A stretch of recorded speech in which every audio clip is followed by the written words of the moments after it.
नमस्कार दोस्तों, back to channel friends. मैं सबका अपने चैनल स्टॉक्स फॉर लाइफ पे बहुत स्वागत करता हूँ। दोस्ती ये डे फिल्म में जैसा कि हम लोग को पता है कि अभी के टाइम में वेरियस कंपनी अपने Q3 के नंबर्स को पोस्ट कर रहे हैं और एक कंपनी के दोस्तों नंबर्स का मैं सुबह से ही वेट कर रहा था और नंबर्स हमारे सामने आ चुके हैं। टॉप लाइन की बात की जाए, सेल्स की बात की जाए, ठीक ठाक परफॉर्मेंस होते हुए देखने को मिल रहा है, बट बॉटम लाइन प्रॉफिटेबिलिटी की बात की जाए उसमें थोड़ा कैच है जिसको समझना बहुत ही हद तक इम्पॉर्टेंट है। अगर प्रॉफिट डाउन होने की वजह से कल के दिन स्टॉक में गिरावट होती है तो मेरा ऐसा मानना है कि long term point of view से गैस हमें बाई ऑन डिप्स करने का मौका मिल सकता है, बिकॉज पोस्ट आईपीओ के बाद ये कंपनी 12-15 गुना चढ़ चुकी है और हमारे एवरेजिंग प्राइस से फर्स्ट एंट्री प्राइस से कंपनी ऑलमोस्ट 4x पे ट्रेड कर रही है। तो जी हाँ दोस्तों, कंपनी ने इधर पे बहुत ही फाइन डिविडेंड भी दिया है और ऑफकोर्स कुछ ऐसी टेक्नोलॉजी में निवेश किया है और ऑफकोर्स एक ऐसे आर्म में जो लॉन्ग टर्म में गैस इंडस्ट्री की रोबस्ट जो ग्रोथ है ना उसको बताती है। चलिए गैस फटाफट मैं अपनी अनबाइस्ड कमेंट्री स्टार्ट करता हूँ। चैनल फर्स्ट टाइम होंगे सब्सक्राइब कर सकते हैं इस तरह की क्वालिटी कंटेंट को सबसे पहले एक्सेस करने के लिए। Now without dealing any for time, let's begin. सबसे पहले गैस कंपनी की बात की जाए, थर्ड इंटरिम डिविडेंड अनाउंस होता हुआ देखने को मिल रहे हैं जहाँ पे पर शेयर के अकॉर्डिंग 12 रुपये 70 पैसा मिलेगा। तो जी हाँ, तो मैं देख रहा हूँ कि साल में ये कंपनी 3-4 बार आराम से डिविडेंड दे देती है और जिनको आईपीओ से कंपनी मिली है ना उनके तो पूरे पैसे जो पर शेयर के अकॉर्डिंग को मिले थे ना वो तो गैस आधा से ज़्यादा पैसा डिविडेंड मिल के ही मिल चुके हैं। इसी बीच में गैस चलिए नंबर्स पे थोड़ा फोकस करते हैं, बिकॉज ऊपर से नंबर्स पढ़ेंगे तो नंबर्स में थोड़ा बहुत आपको अनअट्रैक्टिव फीलिंग आएगी, बट नंबर्स को अंदर से पढ़ना बहुत ही इंपॉर्टेंट है। तो साल दर साल 200 सारे फिगर रुपीज़ इन मिलियंस हैं। अगर आप इसको करोड़ में कन्वर्ट करें तो 759 का जो सेल्स है अगर आप देखें बढ़ के दोस्तों 1060 रुपीज़ इन करोड़ बढ़ता हुआ देखने को मिल रहा है। क्वार्टरली की बात की जाए तो जी हाँ दोस्तों 1049 से उसमें हमें फ्लैट कारोबार होता हुआ दिखाई दे रहा है, बट दोस्तों कंपनी के खर्चे भी होते हैं। बिना खर्च का कंपनी थोड़ी ना प्रॉफिट दिखाती है। तो कंपनी के खर्च कितने थे लास्ट ईयर में 457 रुपीज़ इन करोड़, जो गैस बढ़ के ना इस बार 709 हो चुके हैं। रही बात क्वार्टरली फ्रंट की 642 से, उसमें भी हमें एक जोरदार उछाल देखने को मिल रही है। तो कंपनी के खर्चे का इसलिए बढ़े हैं बिकॉज कंपनी जो एएमसी बिजनेस अपना स्टैंड करी है, खड़ा की है, उसमें टेक्नोलॉजी और जितने भी हद तक दोस्तों बात की जाए लाइक डेवलपमेंट की, उसके बाद कंपनी के खर्चे में बढ़ोतरी हमें देखने को मिल रही है। तो मोटा मोटी का इस कंपनी का जो बेस है ना प्रॉफिट का वो बहुत ही अच्छा 250 करोड़ के आसपास होता हुआ देखने को मिल रहा है, जहाँ पे गैस 228 से सीधा कंपनी 260 करोड़ के आसपास प्रॉफिट करी है, जो ईयर ऑन ईयर बहुत ही अच्छा परफॉर्मेंस कंसिडर किया जा सकता है। क्वार्टरली फ्रंट की बात की जाए 304 से एक गिरावट हमें देखने को मिल रही है, जिसका फल ये हुआ कि कंपनी की ईपीएस 27 से ग्रो होकर 31 हो चुके। बट क्वार्टरली फ्रंट की बात की जाए उसमें हमें थोड़ी बहुत निराशा देखने को मिल रही है। लोग सही समझे होंगे, मैं इधर पे गए सिर्फ और सिर्फ एंजल वन के बारे में डिस्कस कर रहा हूँ, बिकॉज कोविड के काल के बाद ना एएमसी बिजनेस की बात की जाए, म्यूचुअल फंड इंडस्ट्री की बात की जाए, ब्रोकिंग सर्विसेज बिजनेस की बात की जाए, डिपॉजिटरी की बात की जाए, उसमें अच्छा खासा टर्न अराउंड स्टोरी बनता हुआ देखने को मिल रहा है। तो स्टॉक के भाव की बात की जाए 3874 के आसपास चल रहा है। इस हिसाब से गैस नंबर्स खराब बिल्कुल भी नहीं है, बट जिस हिसाब से गैस कंपनी 13-14 गुना भागी है उस एक्सपेक्टेशन से, उस पॉइंट ऑफ व्यू से अगर इसमें थोड़ी बहुत करेक्शन होती है कल के दिन, इसमें अगर 5-7-10% के आसपास गिरावट होती है, पुराने निवेशक दोस्तों बिल्कुल पैनिक ना करें। बिकॉज ऐसा मैं इसलिए बोल रहा हूँ बिकॉज हर 2 क्वार्टर के बेस फॉर्मेशन के बाद कंपनी तीसरा क्वार्टर अच्छा परफॉर्मेंस कर रही है। मैं चार्ट पे दिखाऊंगा कि कैसे कंपनी एक लॉन्ग टर्म लीडर बन के इमर्ज होता हुआ दिखाई दे रहा है। सिंपल सी बात है, लास्ट फेव से कैसे अगर आप कंपेयर करें तो 1 साल भी हुआ नहीं और कंपनी 3-4 गुना हो जाएगी। 1000 का शेयर अगर भाग के 4000 के आसपास पहुंचेगा, टॉप लेवल पे होगा और वहाँ पे अर्निंग एस्टीमेट थोड़े बहुत जो कि बाजार उम्मीद करते हैं कि और अच्छे आएंगे, अगर उसमें थोड़ी बहुत लेगार्ड परफॉर्मेंस होती है बिकॉज ऑफ हाई एक्सपेंसेस, तो कंपनी का इस वहाँ पे ना थोड़ा बहुत शॉर्टर्स लोग के रडार पे आती है और बहुत लोग शॉर्ट करने की कोशिश करेंगे। बट मेरा ऐसा मानना है, अगर आप एक लॉन्ग टर्म इन्वेस्टर हैं तो बिल्कुल पैनिक मत करिएगा। हर क्वार्टर ऑन क्वार्टर नंबर्स को बीट किया जाए ये कहीं पॉसिबल नहीं होता। बात कंपनी के वैल्यूएशन की, कंपनी के साइज़ की, तो कंपनी का इस 32,000 करोड़ के आसपास की मार्केट कैप को बिलोंग करती है। अगर आप एक एंजल वन के सब्सक्राइबर हैं, मतलब उसका इंटरफेस यूज़ करते हैं, तो बताइए कमेंट बॉक्स में कैसा वो सर्विस दे रहे हैं।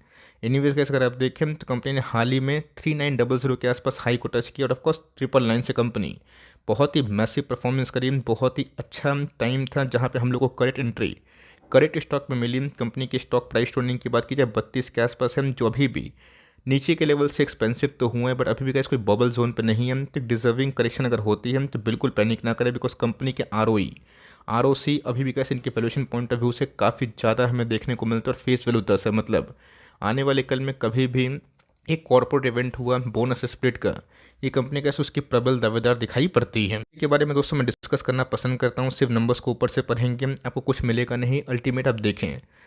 आज के परफॉर्मेंस की बात की जाए 106 करोड़ मतलब 1060 करोड़ के आसपास इनके सेल्स थे। लास्ट क्वार्टर कितने थे? 1048। प्रॉफिटेबिलिटी की बात की जाए उससे भले ही 304 से कम होता हुआ देखने को मिल रहा है, लेकिन दोस्तों ये हर 2 क्वार्टर में अपने टॉप लाइन की बात की जाए उसको एक बेस बनाती है, और थर्ड क्वार्टर की बात की जाए उसमें एक उछाल हमें देखने को मिलती है। सेम दोस्तों हमने मार्च में और जून में यही विटनेस किया था। कि पहले की बात की जाए तो जी हाँ दोस्तों, सितंबर और दिसंबर के जो आंकड़े थे ना यही थी। मतलब 700-750 करोड़ के आसपास कंपनी सबसे पहले बेस फॉर्म की, उसको स्केल अप करके 800 850 और अभी के टाइम दोस्तों 1000 और 1060। मतलब मोटा मोटी का इस देखा गया तो कंपनी हर 2 क्वार्टर में एक साइडवेज पैटर्न में रहती है और उसके बाद अचानक से प्रॉफिट बढ़ते हैं। तो मोटा मोटी का इस देखा गया कि एक ऐसी कंपनी जो हर क्वार्टर में 250 करोड़ 300 करोड़ के आसपास प्रॉफिट का बेस बना रही है ना, उस कंपनी को इंटरेस्टिंगली रीड करना तो बनता है। कंपनी के रिजर्व्स की बात की जाए, कंपनी के सेल्स की बात की जाए, काफ़ी हद तक बढ़े मैं दिखाऊंगा। बट उससे पहले दोस्तों मैंने क्या बताया कि कोविड का जो काल था किसी किसी इंडस्ट्री के लिए वरदान से कम साबित नहीं हुआ। बिकॉज कोविड के बाद मैं देख रहा हूँ कि बहुत ऐसे लोगों की रुचि अचानक से शेयर बाज़ार में इसलिए आई ना, सब कोई दुनिया में चाहता है कि सेकेंड सोर्स ऑफ इनकम हो, लेकिन दोस्तों वो इनकम ना FNO से दूर रहने के बाद ही होता है। आप ट्रेडिंग कर लीजिए, किस्मत आजमा लीजिए, बहुत लकी होंगे, बहुत मेहनती होंगे और बहुत स्किलफुल होंगे जो अब डेली के डेली पैसे कमा के FNO में बड़ा माल बनाए हैं। लेकिन दोस्तों रही बात इन्वेस्टमेंट की, उसकी एक अलग कहानी होती है। आप मेहनत करें काम से, उसके अतिरिक्त जो पैसे आते हैं उन सब कंपनी फोकस करें जिनका लॉन्ग टर्म में ट्रेंड है। और ऑफकोर्स का ट्रेंड तो अभी ना, जितने ब्रोकरिंग सर्विसेज की बात की जाए, डिपॉजिटरी की बात की जाए, एक्सचेंजेस की बात की जाए, उनके फेवर में आता हुआ दिखाई दे रहा है। कंपनी का अच्छा खासा top line sales, bottom line profit ये सब शो करती है, और जिनके कंपाउंडेड सेल्स ग्रोथ ही 25% के ऊपर होते हैं, प्रॉफिटेबिलिटी 30% के ऊपर होती है, और ROE दोस्तों 30-35% के आसपास होती है, वो कंपनी का बहुत ही बड़ा कंपाउंडर बनती है। और ये चीज़ मैंने कंपाउंडिंग मशीन की जो थ्योरी है जिसको पहले दोस्तों मैंने सिखाया था और बताया था कि कैसे VBL, पॉलीकैब, KPIT टेक, चोला फाइनेंस और बहुत सारी कंपनी, बजाज फाइनेंस स्केल की, इवन SRF भी, कि लॉन्ग टर्म पोर्टफोलियो में गैस वही कंपनी आप होल्ड कर सकते हैं जिनके फंडामेंटल से ना आप खुश हैं, अगर जिनके बिजनेस से आपको समझ बूझ कायम है, मजबूती है कि चलो उनका बिजनेस को मैं रीड कर सकता हूँ। तो कंपनी का एकदम जिस बिज़नेस पे हैं, जिस सर्विसेज में आपको भली भांति पता भी है। उसके बारे में डिस्कस करें तो एसोन 200 सितंबर 2023 जो कि स्क्रीनर पर अभी तक अपडेट नहीं हुआ है, 2500 करोड़ के आसपास रिजर्व्स को ओन करती है। और रही बात बोरविंग्स की, वो इसलिए बढ़े हैं बिकॉज आपको पता है कि हाल फिलहाल में इस कंपनी AMC म्यूचुअल फंड में भी अपनी जो प्रेजेंस है, अपनी जो प्रतिभा है उसको दिखाने की कोशिश कर रही है। बीच में दोस्तों को पता है कि एक समय अचानक से FIS और DS ने अपनी होल्डिंग को बढ़ाया था, और तब से दोस्तों मैंने इस कंपनी को रेगुलर बेसिस पे आप सब तक कन्वे किया है, बताया है कि कंपनी को रडार पर रखे, फोकस पर करें, निवेश नहीं कर पा रहे हैं, इट्स ओके, आपका पर्सनल पॉइंट ऑफ व्यू है। निवेश करना चाहते हैं तो कुछ कुछ ट्रिगर का ख्याल रखना आपके लिए बहुत इंपॉर्टेंट है। तो रही बात प्रमोटर की होल्डिंग की, दिसंबर क्वार्टर में थोड़े डिप हुए, बट FIS ने कहा 3% से अपने होल्डिंग को बढ़ाई है। ऑल दो DS ने थोड़ा बहुत मुनाफा बांधा है, बट पब्लिक की होल्डिंग थोड़ी बहुत कम होते हुए देखने को मिल रही है। तो मोटा मोटी का सबसे इस कंपनी के IPO आए हैं ना, बहुत लोग को IPO में ही शेयर अलॉट हुए थे, और इसीलिए कैसे आपको पब्लिक होल्डिंग ना कुछ ज़्यादा दिखाई दे रही होगी। तो करते हैं काम की बात। नंबर्स आपको कैसे लगे बताइएगा ज़रूर, बिकॉज मेरा काम था कि दोनों पक्ष रखना कि नंबर्स अगर डिसअपॉइंटेड थोड़ा सा फील हो रहे हैं एक क्वार्टर के बदले, अगर आप Q1 Q कंपेयर करते हैं तो क्यों हो रहे हैं।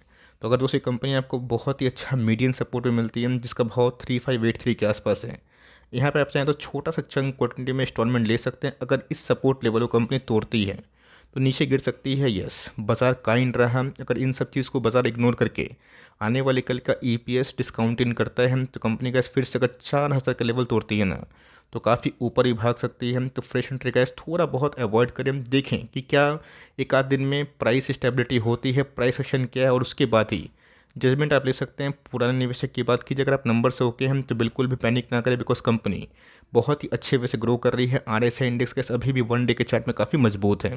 बात दोस्तों वीकली चार्ट की, तो वीकली चार्ट में तो गैस किसी को खरीदने का मौका बना ही नहीं, और जिस दिन गैस कंपनी 4000 के ऊपर जाएगी तो सीधा गैस कंपनी 4400 के आसपास भी जाने की क्षमता रखती है। देखते हैं कि आने वाले कल में क्या होगा, बिकॉज इसके पहले का जो वॉल्यूम्स है ना और बहुत ही फाइन वे से ग्रो हुए थे और कंपनी का RSI इंडेक्स का वीकली चार्ट पे 87 के आसपास है। देखते हैं कि कल बाजार कैसा रिएक्ट करता है। आपको नंबर्स कैसे लगे कमेंट बॉक्स में बताइएगा। और यस, कुछ भी करने से पहले एक बार गाइस खुद की सेल्फ स्टडी और रिसर्च भी करना ना भूलिए। वीडियो अच्छी लगी तो प्लीज़ लाइक करिएगा और चैनल फर्स्ट टाइम होंगे सब्सक्राइब करके बेल आइकन को प्रेस करना भी ना भूलिएगा। तो दोस्तों मिलते हैं जल्द ही, तब तक के लिए bye. Thanks for listening friends, God bless you all.